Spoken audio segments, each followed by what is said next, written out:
Live India 24/7 news एक बार फिर से आपका स्वागत है हमारे चैनल पे।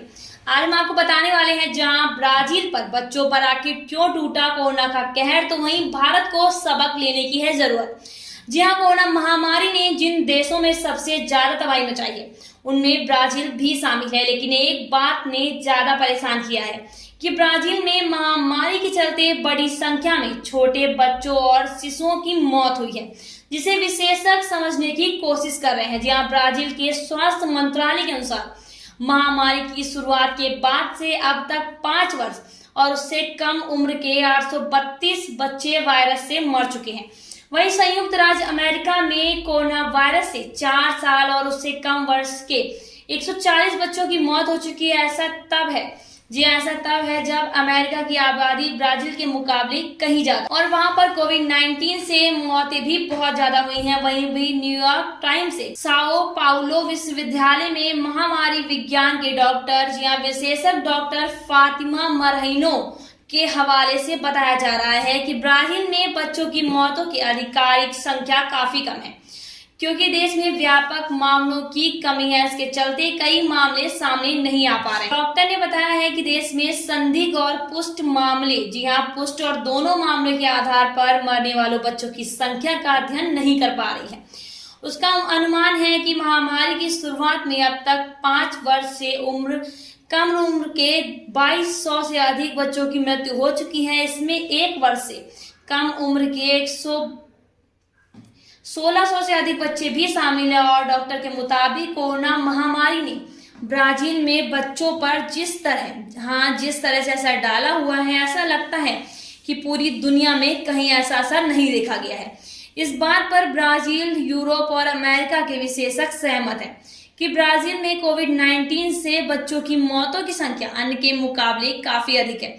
डॉक्टर सान ओलेरी कोलोराडो विश्वविद्यालय में बाल संक्रमण रोग विशेषज्ञ और संक्रमण रोग में American academy of paediatric committee के उपाध्यक्ष का कहना है। उन्होंने कहा है कि आश्चर्यजनक संख्या मौतों की है। हम अमेरिका में जो देख रहे हैं यह उससे बहुत अधिक है।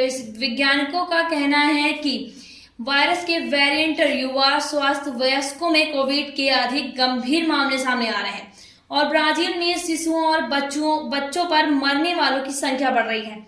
हालांकि इसके लिए अभी कोई सबूत नहीं मिला है, लेकिन विशेषज्ञों का कहना है कि ऐसा प्रतीत होता है कि वेरिएंट गर्भवती महिलाओं में उच्च मृत्यु दर का कारण बनता जा रहा है।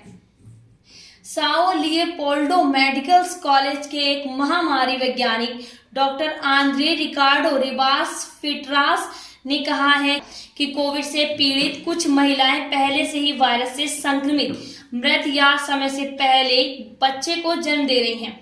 उन्हें बताया जा रहा है कि हम इस बात की पुष्टि कर सकते हैं कि गर्भवती महिलाओं में फर्स्ट संक्रमण अधिक गंभीर है। कई बार यदि गर्भवती महिलाओं में वायरस है तो बच्चा जीवित नहीं रह पाता है या वे दोनों ही मर सकते हैं। वैज्ञानिकों का कहना है कि एक बार बीमार बच्चे को सही से उपचार न मिलने पर मौतों की संख्या में तेजी से संख्या बढ़ रही है। शुरुआत में सही इलाज मिलने पर संक्रमित बच्चों को बचाया जा सकता है। ब्राजील में संक्रमण की पुष्टि करने वाले डॉक्टरों को अक्सर देर हो जाती है। जनवरी में पेडियाट्रिक में जर्नल में प्रकाशित एक अध्ययन में पाया गया है कि ब्राजील और लैटिन अमेरिका में 4 अन्य देशों में कोविड-19 ने बच्चों में गंभीर रूप से देखा गया है। महामारी शुरू होने से पहले ही गरीब क्षेत्रों में रहने वाले लाखों ब्राजीलियान लोगों की बुनियादी स्वास्थ्य देखभाल तक सीमित पहुंच रही है। महामारी शुरू होने से पहले ही गरीब क्षेत्रों में रहने वाले लाखों ब्राजीलियान लोगों की बुनियादी स्वास्थ्य देखभाल तक सीमित पहुंच गई है। हाल ही में दिनों में बढ़ती संख्या के चलते व्यवस्था बुरी तरह चरमरा गई है। क्रिटिकल केयर यूनिट मरीजों से भर गया है और मरीजों के लिए बिस्तरों की कमी हो रही है। ये भी सामने आया है कि वायरस से मरने वाले बच्चों से पहले ही स्वास्थ्य संबंधित समस्याओं की जिनसे पहले वे अधिक संवेदनशील हो गए हैं, क्योंकि यह आशंका जताई जा रही है कि कोरोना की अगली लहर बच्चों पर ज्यादा असर करेगी। ऐसे में भारत को भी सावधान व सतर्क रहने की जरूरत है। तो यदि खबर इसी तरह की खबरों के लिए बने रहिए हमारे साथ और देखते रहिए लाइव इंडिया 24/7 न्यूज। मैं हूं आपके साथ आरोही। कोविड-19 का समय चल रहा है तो स्वस्थ रहिए, सुरक्षित रहिए, सतर्क रहिए और घर पर बने रहिए। आवश्यकता ना होने पर घर से बाहर ना निकलिए और घर से बाहर निकलने पर मास्क व सोशल डिस्टेंसिंग का पालन कीजिए। धन्यवाद।